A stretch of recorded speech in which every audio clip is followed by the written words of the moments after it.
is paying a heck of a lot more in interest expense. Another shot to the bottom line. We talked a little bit earlier, too, about marketing and advertising.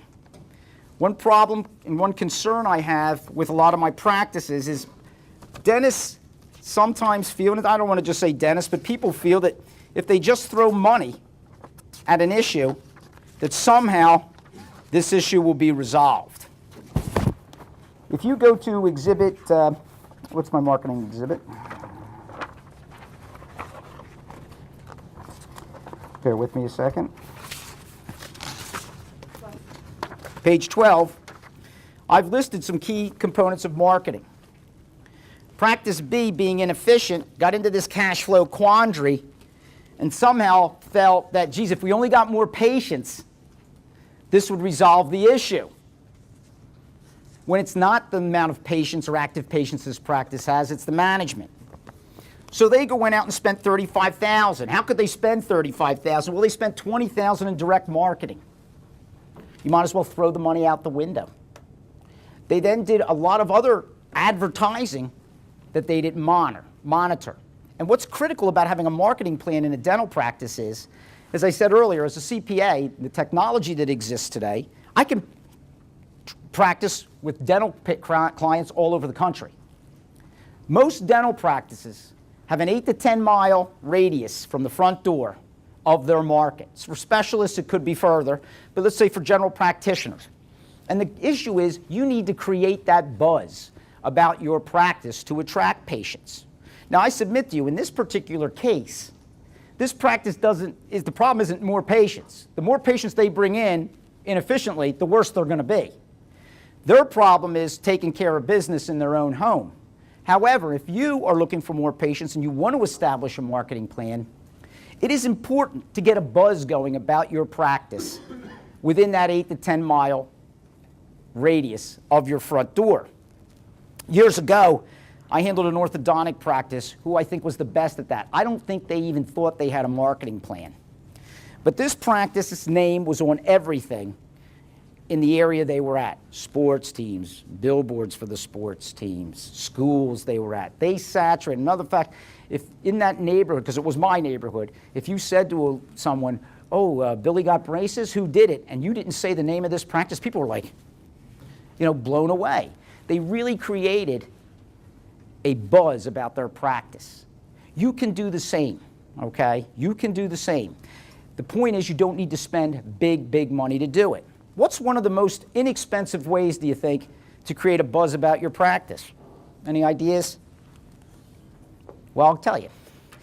One is to perform quality service and to let those patients know that you were happy to treat them, you're glad they had quality service, and you'd like them to tell any of their friends who are looking for dentistry that you are looking for new patients. That is a very inexpensive yet very effective way to get the buzz going.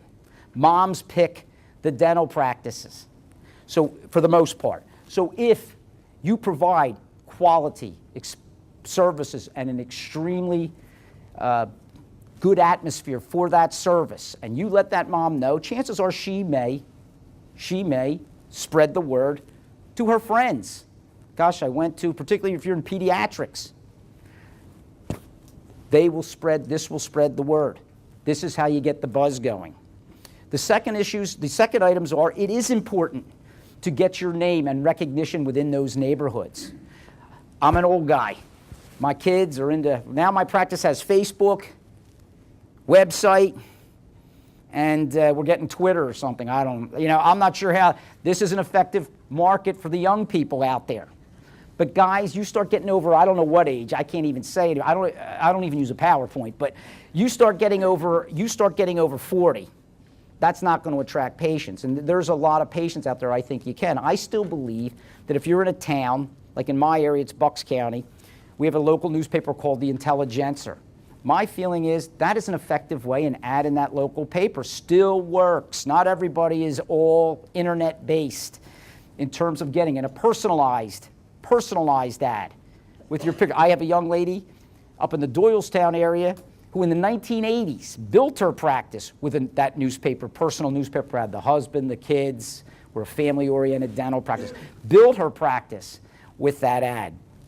The other things that I've listed on here to saturate the market on my handout is newspaper ad, business groups, especially women's groups who pick the dental offices, doing a speaking engagement, the website, magnetic cards.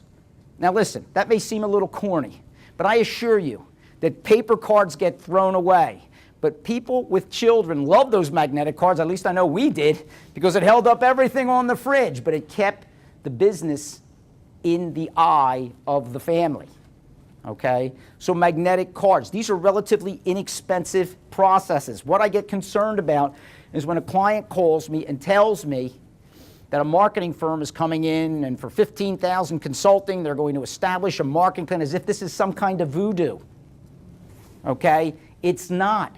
A lot of it is commonsensical. And I'm telling you that with this 25-year bird's eye view. Sports book, sponsor youth team, existing patients, as I already said. You want to get a little crazier? Whoever was down at Phillies game and saw the dentist that has the thing that goes, I don't know what he's paying for that, but that's wild, okay? I'm not advocating that, but I thought, whoa. I got good news and I got bad news. The good news is I took on 10,000 new patients. The bad news is I lost 150,000. But here's the, that's something that does it. I don't think you need to go to that extreme, but these checklists that I've created over 25 years gives you workable ideas in terms of what you need to do. Let's go a little further down here. Another thing that clients are very concerned about is staff costs. The rising cost, as you probably know, of health insurance for the staff. Practice A, in my analysis, has reduced their health insurance